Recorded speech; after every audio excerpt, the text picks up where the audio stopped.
getting ahead of the competition when times are tough. Certain shopping malls that we want to go into, there's finally like empty units. Singapore's retail vacancy rates were 8% in the first quarter. They rose to 9.6% in the second quarter. Global retail sales are expected to decline by 9.6% in 2020. That's a loss of $2.1 trillion. But some see opportunities. I've always wanted to rebrand, but I never had the opportunity. Just between February and June, spending for social media marketing jumped 74% in companies in the US. You can use the brand strategy, build very extensive distribution network, build very efficient operations. Can these companies outcompete their competitors?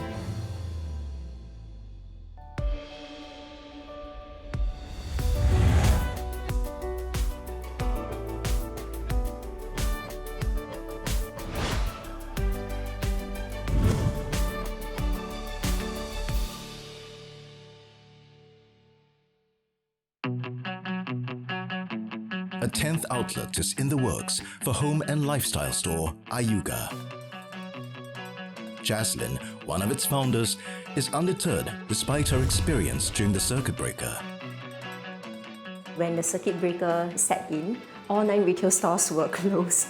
We didn't have any shoppers at all going into the malls, so the footfall, the traffic offline was really bad. It was close to zero. Retail alone is about 30 pax. So we kind of rescheduled some of our staff to be transferred to other departments to help out.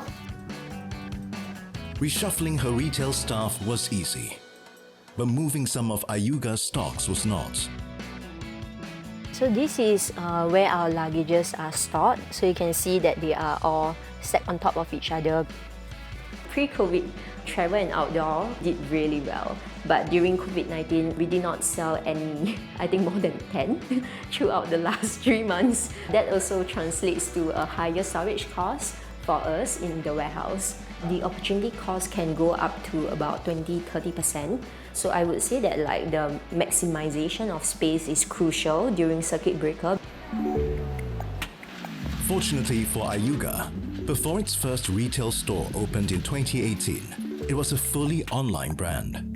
So customers naturally returned to their online platforms during the circuit breaker. Our revenue actually went up by 3-4 times for our online side of things.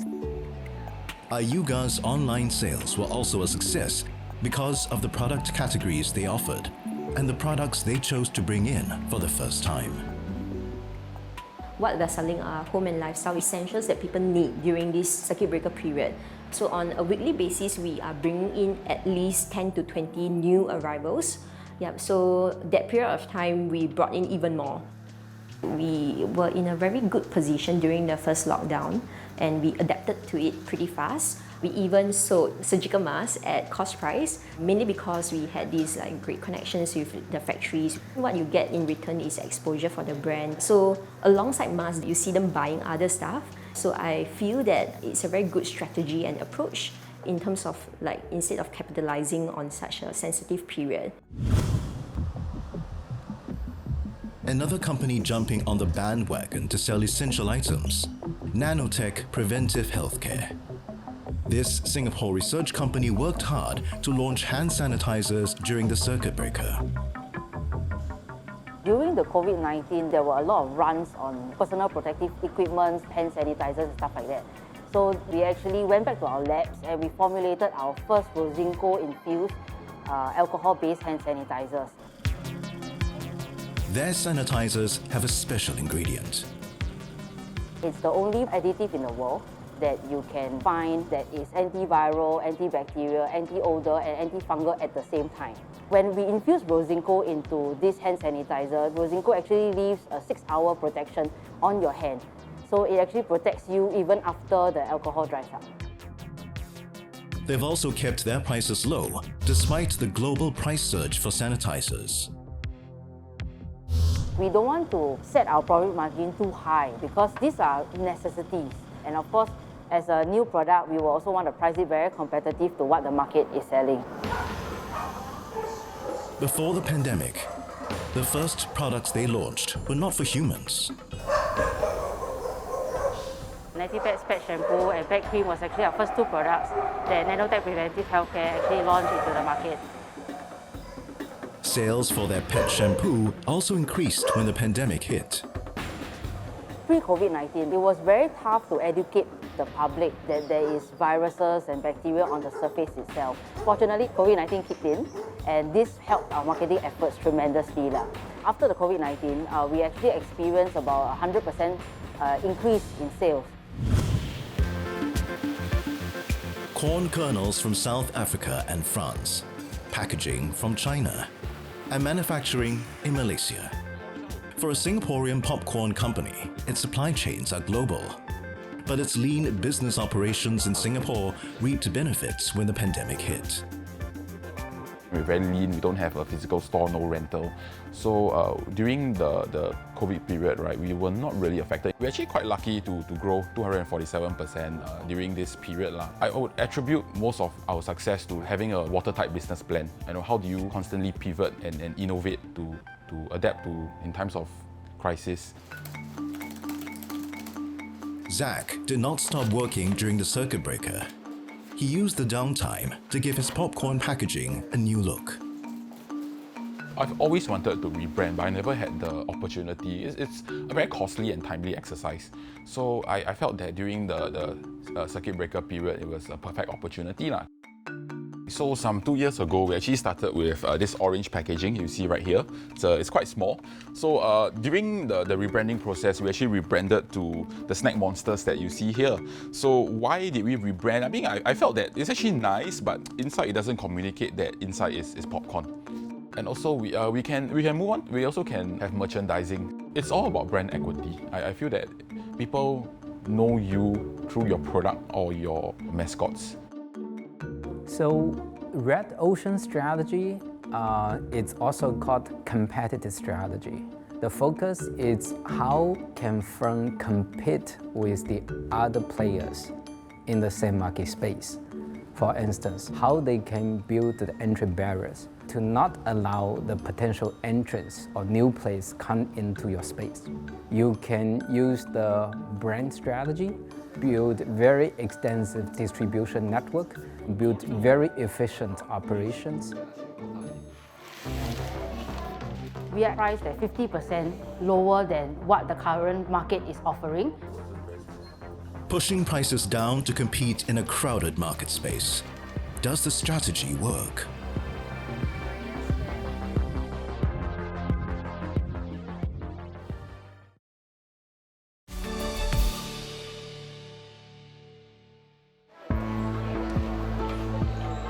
COVID-19 restrictions are easing. Businesses and schools are reopening. But lifestyles are changing. Preventing the spread of viruses has become a top priority.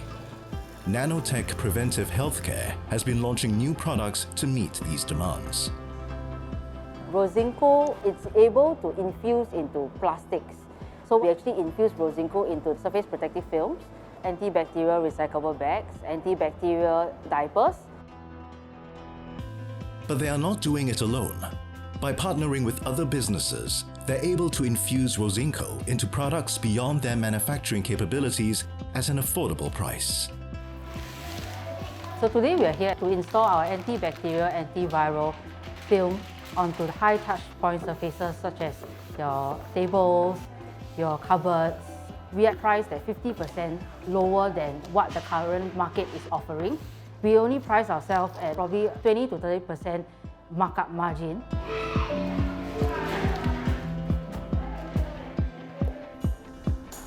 We are also supplying our products to essential services like F&B businesses. And our two products that we supply to these F&B businesses are actually our surface protectant and also our recyclable bags. To infuse Rosinco into the bag, it does add material cost, about a 10% increase. But however, with our good partnership, we are able to bring the price as close as what the market is offering. if my company have certain resources which is very valuable and rare and it's inimitable and it's insubstitutable, and actually I can use the red ocean strategy. I can use the existing resources to outcompete my competitors. The Christmas and New Year holidays are seen as one of the best times of the year for sales. The Kettle Gourmet is tapping on the festive season to launch their new gift box. The gift box you see right here is simply our assortment bundle. Hi everyone, welcome to our first part. For the first time, he is looking to engage micro-influencers to promote these gift boxes. He is unsure if it will pay off. We felt that the authentic ones are the micro-influencers with a strong enough group of followers who will listen to their recommendation. Another first for the Kettle Gourmet. They are now on the shelves in a major Singapore supermarket. I saw COVID as an opportunity to reach out to the mass market audience. So why not use supermarkets as an avenue to reach out to more people. And we're also using their physical stores as a retail touch point. It took us very long to decide and to finally enter NTUC. Yeah. So it wasn't an easy one, but it's a gamble, I would say. Rushing renovations in just a month, Ayuga's much anticipated outlet in a prime location of Singapore is ready for the opening. Today is the first day of our Marina Square opening. So congratulations, guys! And it is looking to open 8 more outlets by the end of the year. Retail is indeed more challenging now during the COVID period, but it's also a really good opportunity for us to enter malls within really good locations. We kind of have to wait it out for like maybe 2-3 years before you get a spot or an empty unit in a certain location or mall. Yeah, but now that some businesses are not doing that well and they have exited the certain shopping malls that we want to go into, there's finally like empty units that we can look at. The pandemic situation have already created lots of problems for the existing players in that industry. And then some of the players was running out of business and then it leaves certain space out for you to enter. Even the space is there, I think it's very difficult for you to capture that business opportunities because there are some existing incumbent players. They are more likely to quickly fill that space. So to me, it's the question why I'm going to do it. For Ayuga, opening retail stores is just a part of the strategy. So I feel that in terms of the outlay-wise, if we were to package it as like a marketing cost to expose your brand to X number of customers per month to get X number of new sign-ups, what will that cost translate to be? So in the retail landscape, during circuit breaker and even after, the conversion rates in the stores are much higher. And a lot of these customers who are first-time customers of Ayuga, they go on to buy from us online. Ayuga was the brand name chosen by Jaslyn. It contains the word Yuga, which means quality in Samoan. And that's the brand message Jaslyn wants to promote. So when we first started out, we were a pretty controversial brand. Yep, because we were saying that we are getting the same products as these international brands. We want to bring in these good quality products with a transparent pricing price chart to tell our consumers about the cost price of these products and our profit margins. Through their retail outlets, customers can now test their product's quality. In Singapore, in general, you have 5% online penetration rate. It means that bulk of the consumers are still transacting offline. They still want to touch and feel the product, and it makes so much sense for me because I'm talking about quality. I'm talking about giving you an opportunity for you to compare and contrast our product, our price point for yourself before you buy from me. Can you shift mall space around from only being customer facing to taking returns, for instance, right? Many of us buy on e-commerce. You want to return it, it's a little complicated, but dropping it off in the mall could be one way for you to do that. Trying on product at the mall could be one way for you to engage in an e-com, online, offline path. Strategies to grow beyond the pandemic. We're actually going to build a popcorn making machine. We set up a subsidiary company, Ayuga Interior.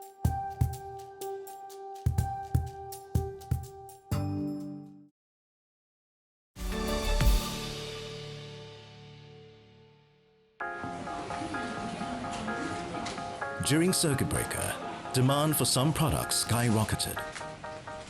These were viewed as essentials by consumers. But as COVID-19 restrictions ease, Ayuga is not expecting trends to change. We launched toilet paper during COVID also, because of the sheer demand and request for paper products. Going into consumables like paper products is a trend that we picked up during circuit breaker COVID-19 situation that we will invest more in after this period of time. And they're looking to bring in even more products in the home and lifestyle space. We are going into sexual wellness and F&B next. We are also intending to go bigger on furniture. After the launch of our furniture studio, back then if I have like about 10 orders of furniture per day, now it's easily 3 to 4 times that of before the launch of our furniture studio. I'm looking for a bigger warehouse space, preferably about 30 to 50,000 square feet, to accommodate like a larger space for more collections of furniture. To promote their furniture, Ayuga's bundling it with a new service: interior design. So when we decided to go into furniture, we decided to market it a little differently. So for us, because we are a new player in a traditional industry, so we needed to break through and do things a little differently. So we thought, why can't we have this free interior design service to my customers as a value-add service? So we actually set up a subsidiary company called Ayuga Interior to take care of the design service and delivery, installation services that we will launch together with the furniture. And we now have a very healthy 4 months waiting time for this service. And COVID-19 is not stopping Ayuga from increasing their shop fronts even overseas.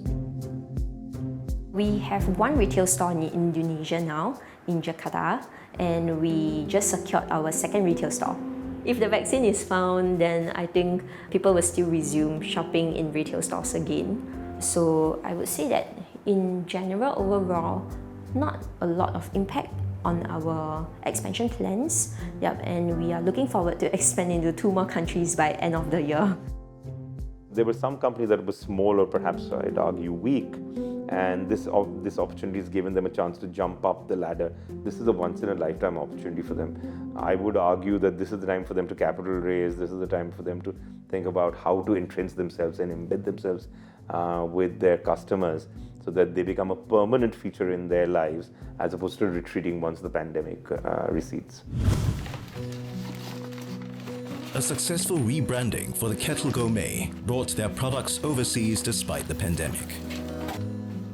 So my end goal is to be exporting all over the world and be the snack market leader. So a year from now, we definitely see our sales increasing and exporting to multiple countries all over the world. Satisfied with his new packaging, Zach intends to expand his popcorn flavors. So the core of our company is always, where we are known for our wacky flavors. So we'll continuously innovate to come up with new flavors to keep the market excited. We're R&Ding mala right now. I think that's a pretty cool trend. We're having like champagne popcorn with gold dust. But he has an even bigger project up his sleeves. A popcorn machine that allows you to try all of the Kettle Gourmet's flavors at once in the comfort of your home. We have a few strategic alliances. So one of them is with Temasek Poly. So we're actually going to build a popcorn making machine. So you can use our flavors, so something like the Nespresso model, so where we sell our flavors in like mini capsules, so to speak, and then we can create our Kettle Gourmet popcorn from your comfort of your home. That will definitely help us in our brand awareness so people can discover the brand as well. If the red ocean strategy teach us how to compete, or we call the competitive strategy, and blue ocean strategy is the opposite one. It's how can we create, how can we innovate. A good company should have a balance of the two because the red ocean can help you to generate cash, stable cash inflow. And blue ocean strategy can help you to think about the future, to think about the innovations and the creation. For nanotech preventive healthcare, they're sticking with their proven business strategy. For nanotech, right, we will continue doing products that is already very commonly found in the market. However, we will not stop in finding out specialized ways to innovate our product. A new discovery might open new markets for nanotech preventive healthcare. Their product can not only clean off viruses, it can also treat eczema. So what we have found out is that Rozinco can actually help alleviate the problems of eczema like the itchiness, the broken skin without the use of topical steroids. We are in the midst of working with skin doctors to do a clinical trial for this eczema cream. Like the rest, nanotech preventive healthcare is also looking to expand overseas. So through this COVID-19, we actually learned that manufacturing of all these products has to be in Singapore. However, it does not stop us from expanding our sales overseas. Our vision is to go global. Our vision is to build the company so that we can self-sustain. Pushing sales, capturing value in competitive spaces.